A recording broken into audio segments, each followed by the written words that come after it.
Really excited to be with you today for another installation of Practical Creativity, where we unpack and demystify the creative process so you can put it to work in your own life. Really happy to be here today with Eddy Davis, very good friend and fellow arts leader, representing MDC Live Arts. So Eddy, over to you. Let's hear just a little bit about you and what you're up to right now. Hi, Marta. Thanks so much for having me on today. This is a pleasure to be here with you. Before we even get started, I just want to thank you for the work that you've been doing in keeping everybody so connected in these days. I think you and I have talked about this a lot in our conversations about arts leadership in Miami as a whole and managers about the power of connection, right?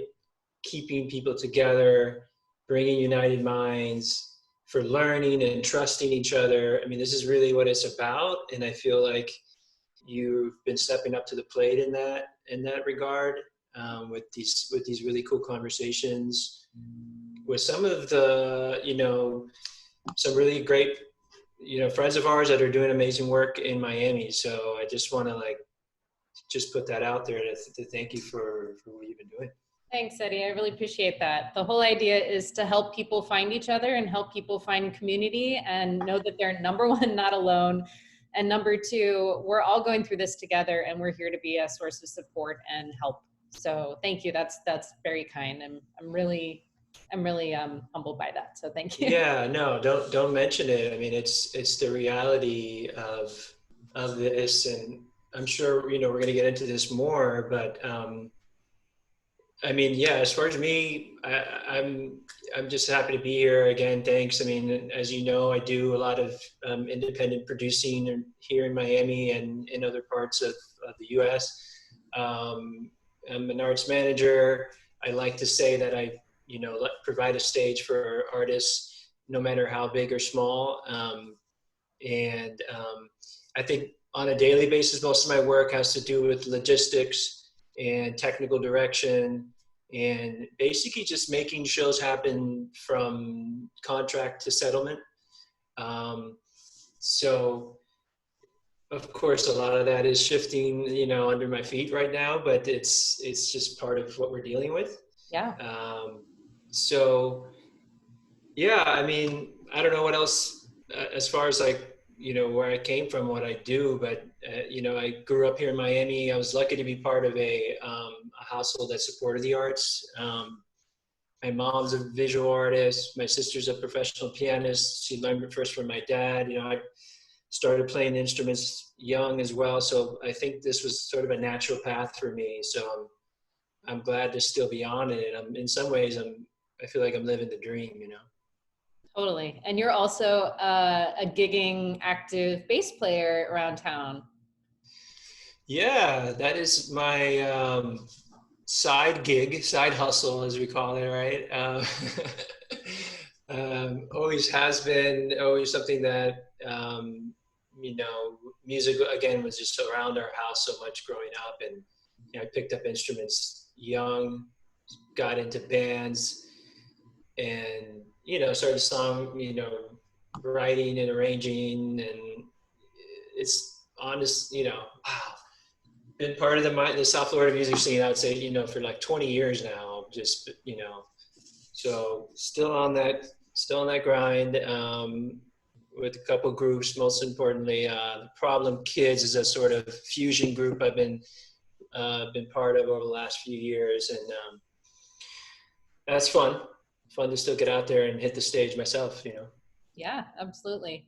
Tell us just a little bit more. There may be some folks on the stream who are not familiar with MDC Live Arts. So tell us a little bit more about the organization and the mission.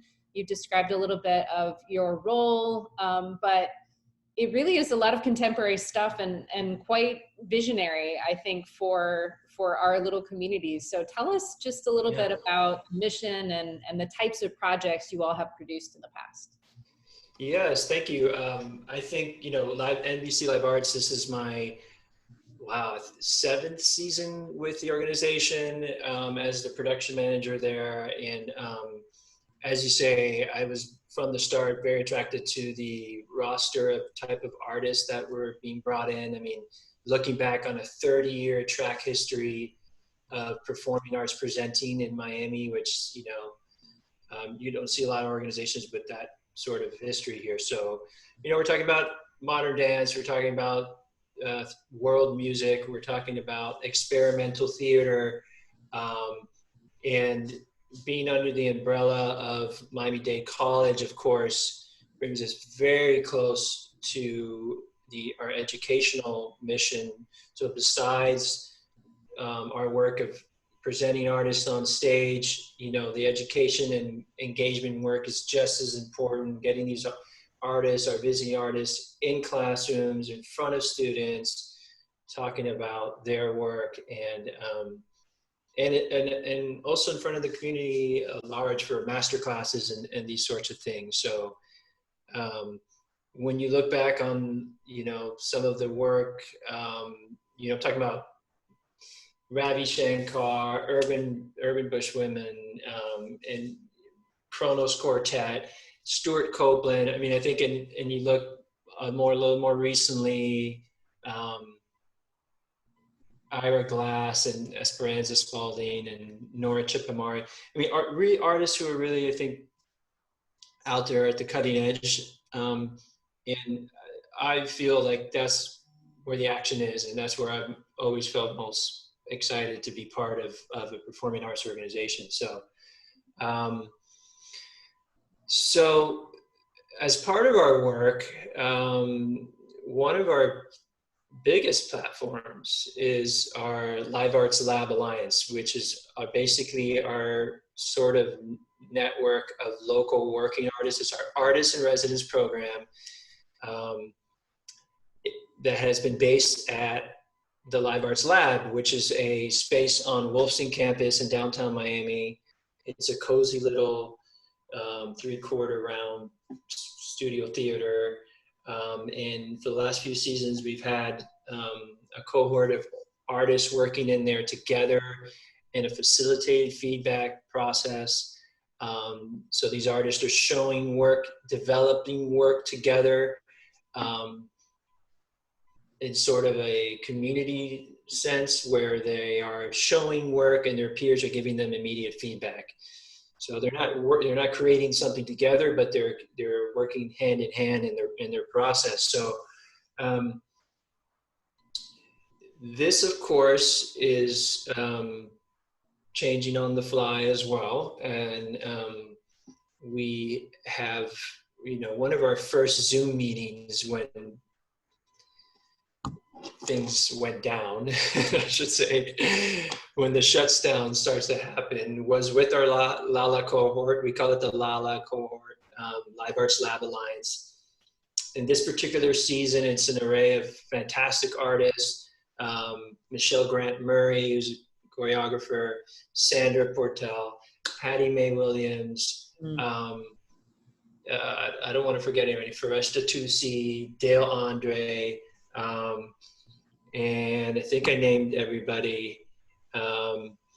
So we have gathered them together and just kind of figured out what is the path forward. How can we continue to support you in this new digital world that suddenly we're working in? Susan Caraballo, I don't want to forget her. I knew I was skipping somebody. So those 6 artists are now sort of redeveloping their work. We were slated to 2021 next season. Some of that now may get pushed back into 22. We'll see. But for the time being, we're supporting them any way we can. We're, obviously they're still under contract with us. We're still providing as many resources as we can. And each of them have kind of taken this on their own, and I'll get into a few of them if that's okay. Yes. I think in particular, Sandra Portal, who's a professor at New World School of the Arts. So she's continuing to not only teach her students, but she provides a Friday free online gyrokinesis class. Oh. Just one example of how she's pulling her community and supporters together. So we've been, resharing that and doing basically watch parties on MDC Live Arts' Facebook page. Great. Just making sure, even in her own practice, we're doing everything we can to push her forward. Another artist who has been a crucial part of our season, and I will just back up a little bit by saying our 1920 season at MDC Live Arts has been focused on the environment. It's called Ecocultura, which is sort of a blend of the words, bridging artists, bringing forth artists who are working at the intersection of climate and the stage and whatever arts practice discipline they're working in. So we had a whole array of slated performances this season, highlighted by a eco arts fair that was slated to take place this Saturday at Virginia Key,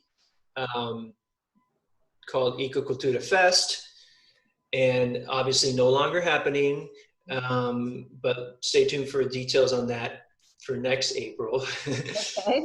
For the next, but part of that festival this year was going to be National Water Dance, which is a international, well, I don't say international, but it includes Puerto Rico, and across the US, dancers get together and perform simultaneously at 4 p.m. on this Saturday, April 18th. So we're happy to announce that the National Water Dance will continue this year. Great. So one of our artists, Dale Andre, is the choreographer and the lead behind this project. It's a huge undertaking, especially in the last few months, just totally reimagining what this is. They did have in the past a streaming component to it. But this year, obviously, it will be exclusively streaming. They're asking dancers across the country to learn a few phrases which Dale creates. And all the work and this whole effort is to bring awareness to local waterways and the water issues that we're facing. Water is life, as you've heard many times. This is so we thought it was a very special project that she has going on, and we wanted to amplify that. So this Saturday, we will be part of it. We are, in particular, we will be streaming Michelle Grant Murray's company, which is called Olujimi Dance Arts. It's one of my favorites locally. They are, I'm just going to read a little bit about who they are, because I think it's kind of frames why we're doing this. Dedicated to the preservation, sustainability, ecology, feminine power. Olujimi Dance is committed to uplifting the lives of Black females on a multitude of levels: healing, spirit, empowerment, education. So they have signed on to National Water Dance, as have other companies around the U.S.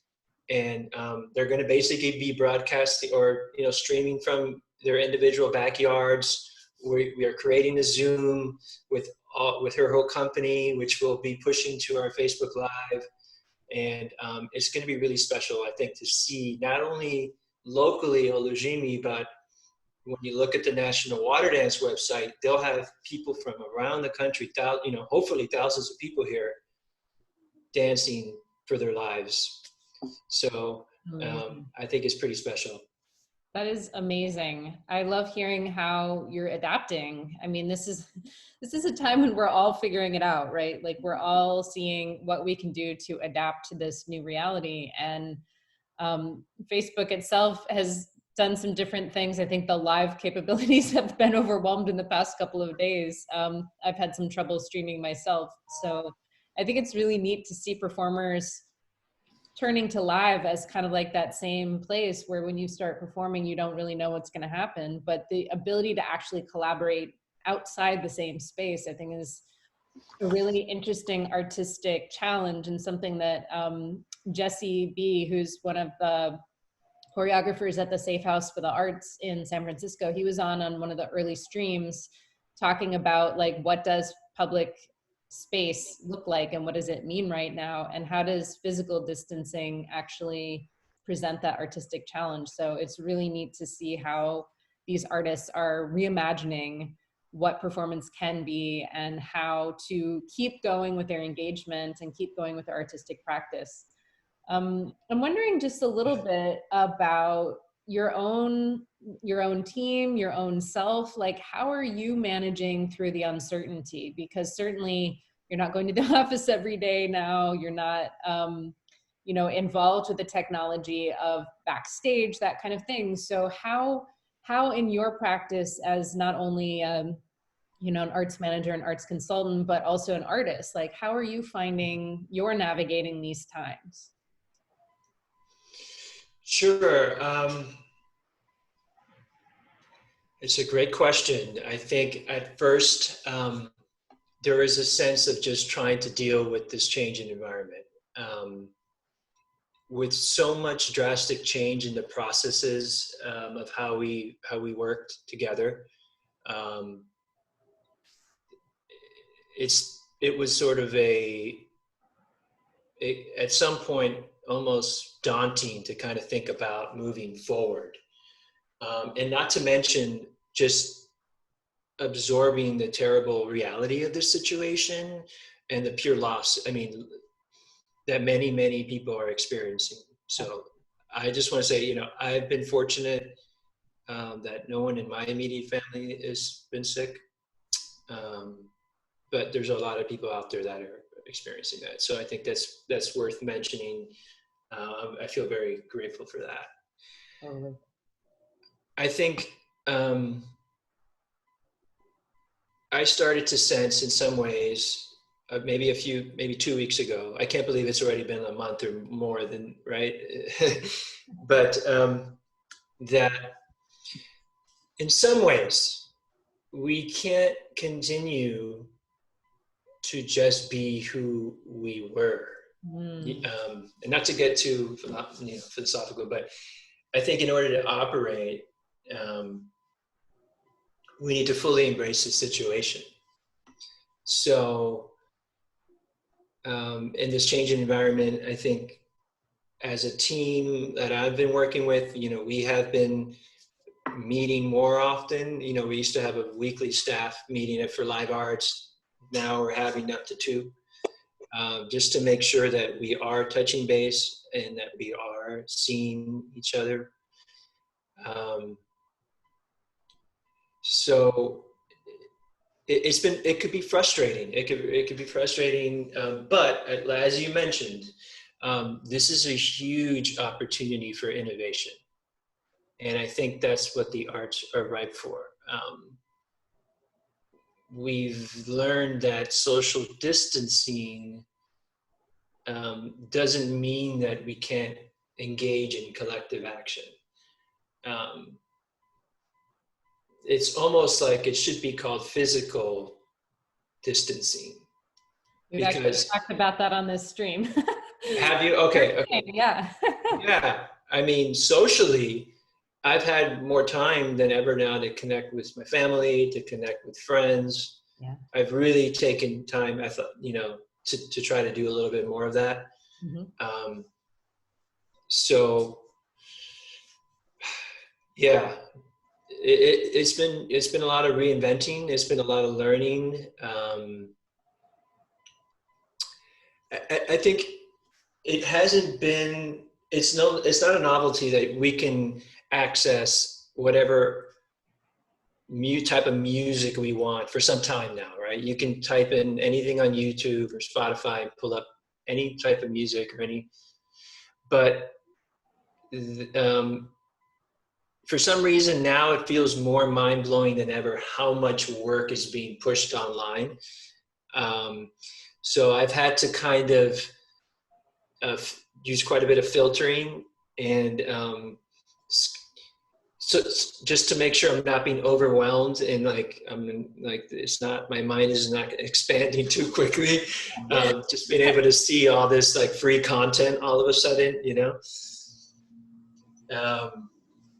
So yeah, realizing the boundaries of technology that are around us. I think we've known for some time that in some areas, in some arts organizations, there has been dwindling audiences. And this is something I wanted to actually ask you a little bit about, just based on maybe some of your experience in the classical music world, and deriving from the Kennedy Center and everything from, you know, from the Michael Kaiser world. But, you know, this idea that arts audiences are dwindling, I think in some ways we've seen some of that, in other pockets maybe no, but I don't think we ever expected it to come this quickly, or the shift to like alternative methods at least, and whether this is the future, whether people will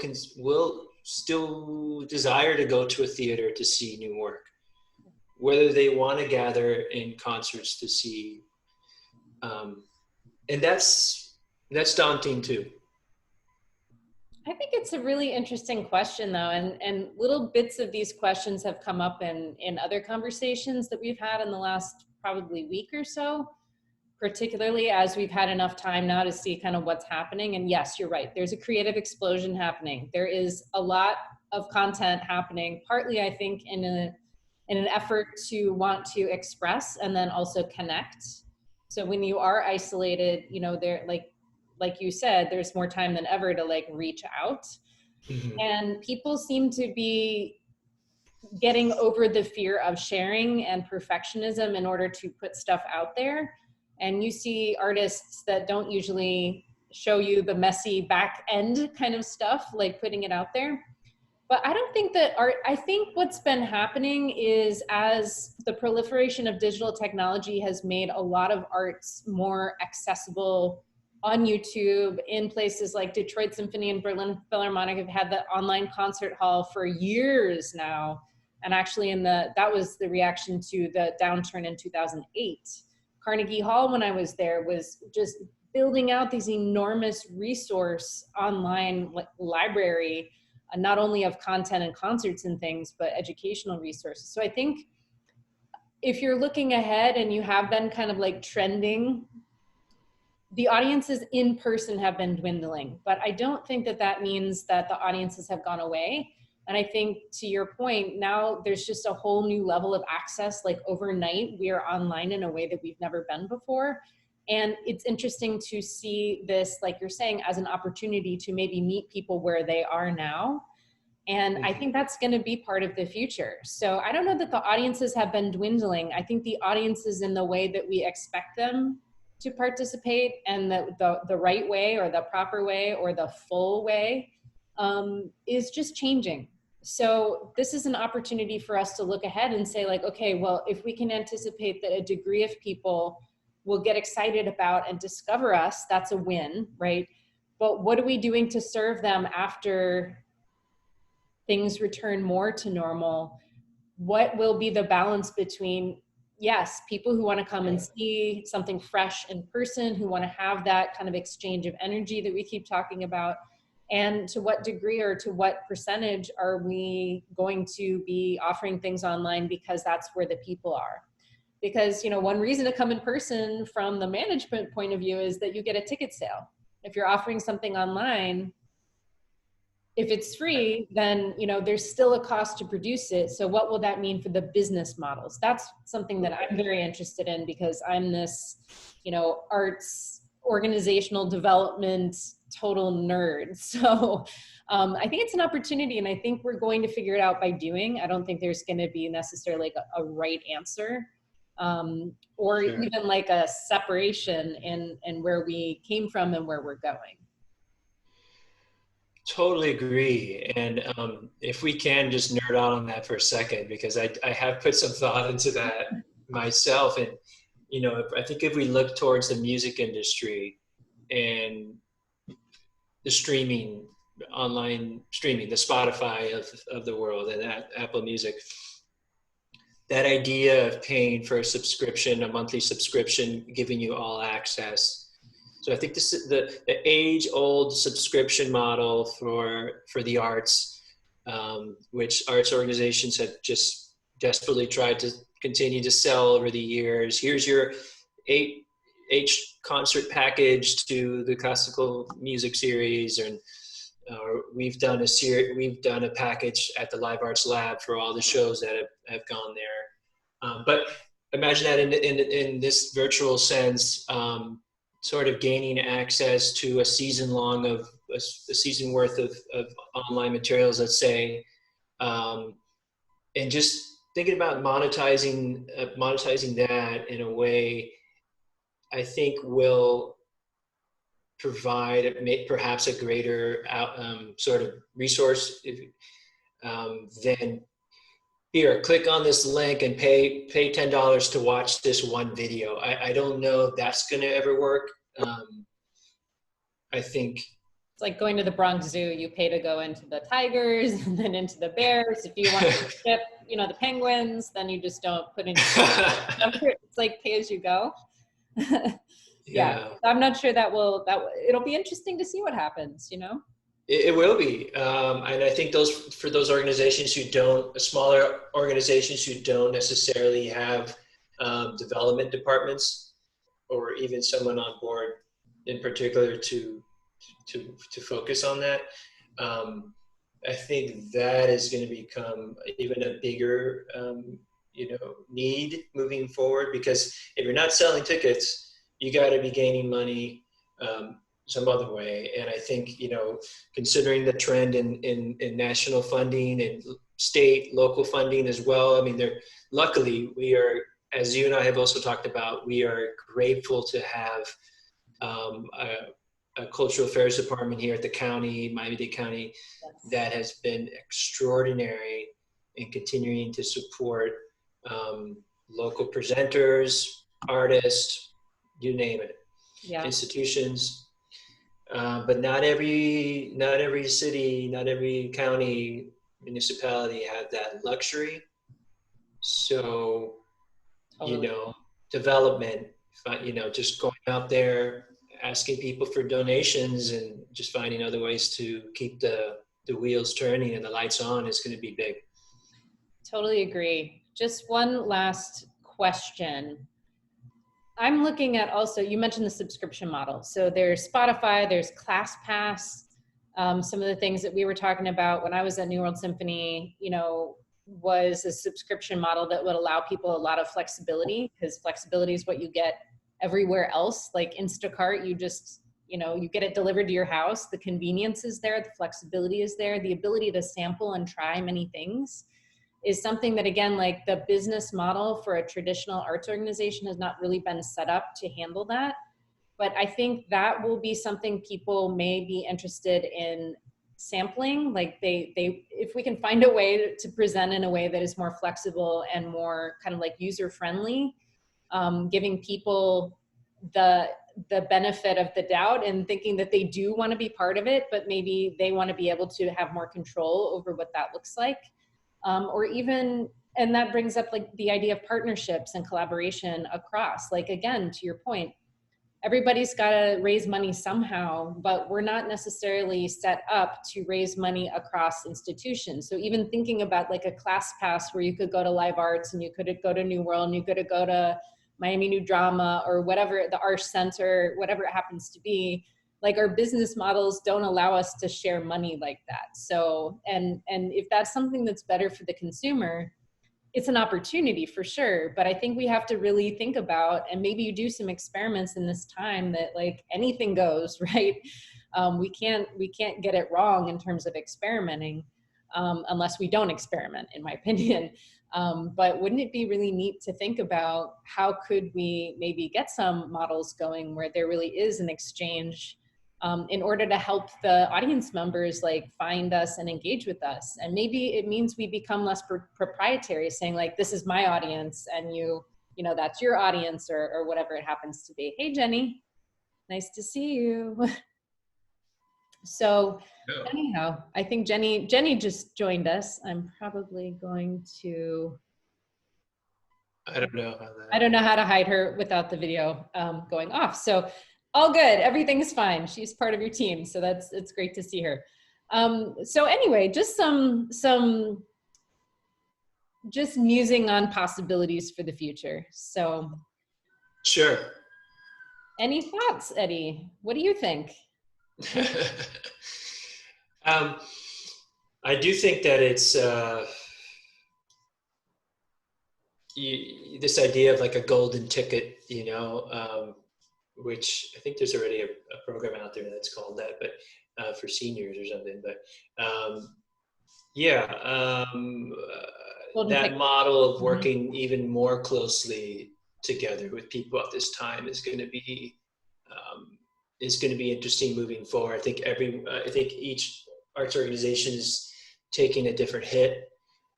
Yeah. Small companies, are going to suffer. I think Live Arts is lucky in some ways with the institutional support from the college that's going to, help us keep us afloat despite the profit loss from the end of the season. So we should talk about this a little more. I can definitely see a collaborative model coming together, especially for those art. Like, for example, Live Arts does a lot of partnership with, in the past, with like the Rhythm Foundation, right? When we think of world music, I think, and a lot of Miamians will think of the Rhythm Foundation for the work they've done. We've worked very closely with them over the last several seasons just because we feel that, our models just go hand in hand. And so, who's to say that someone who frequents Rhythm Foundation concerts wouldn't want to come see some of our more experimental theater works? I think there's definitely some gap there. We do all sorts of email blast exchanges all the time with people. So, but thinking about that, taking that a next step, maybe a collaborative ticket, I think would be really, really cool. Yeah. I hope somebody does it. I'm not in a place to, reorganize an organization right now, but certainly I think conversations like this will definitely keep that going. So maybe I'll put out a call for like a virtual happy hour where we can discuss this and totally nerd out on what some of the possibilities might be. That'd be super fun. I'm in. Yeah. Okay. All right. Excellent. And I want to be respectful of your time by just wrapping with one final question, which is, what is your hope for this time? Like when we come out of this, what will you hope will be achieved as a result of it for our arts ecosystem? For the arts ecosystem in particular? And whatever else you'd like to add. Well, I mean, the first thing I was going to say was, I think the ability that we're working from home is allowed us more time to be thoughtful about our work. The time that it takes us, and I will say that a lot of, I'm lucky in the fact that, the way I'm set up through Avid Arts, which is, my company, I'm able to do a lot of work remotely for all my clients. And, but insofar as my work with Live Arts, being, the time it takes me to get dressed, get in my car, drive to downtown Miami, come back. We're talking about, 2-3 hours a day at the, sometimes, that time now being spent, not necessarily more in front of our computer screens, even though I have been logging a lot of time on my screen these last few weeks, but, just going for walks, thinking about our work in a deeper sense, working around the yard, whatever it is that brings you a bit of zen. We have more time for that now.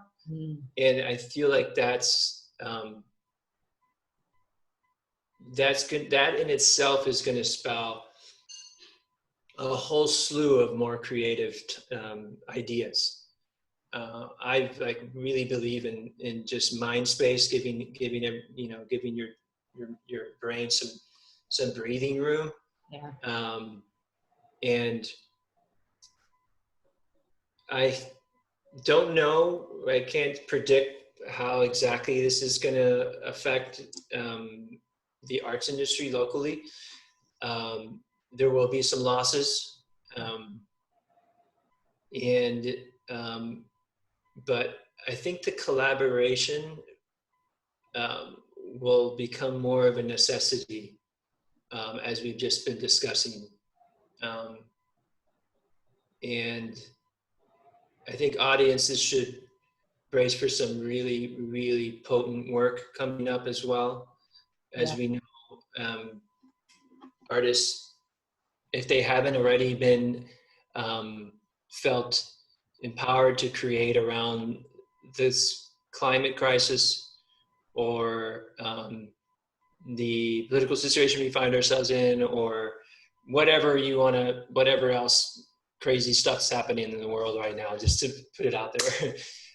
This in particular will, I think, generate some really, really powerful work, new work. So I think that's exciting to look forward to. I really do. Totally. Totally. Well, time will tell, but in the meantime, it's really exciting to have these conversations. And, you know, I look forward with a lot of hope as to what is happening right now that we can't even see, that is forming a stronger ecosystem, more collaboration, more interest, and really helping each other not only survive, but thrive. Kind of like Corey Davis, I interviewed a couple weeks ago, and he said, you know, resilience is a collective effort. We can't do it without one another. And I think thinking about, you know, our own niches and kind of challenging the status quo is really the way that we're gonna come out on the other side.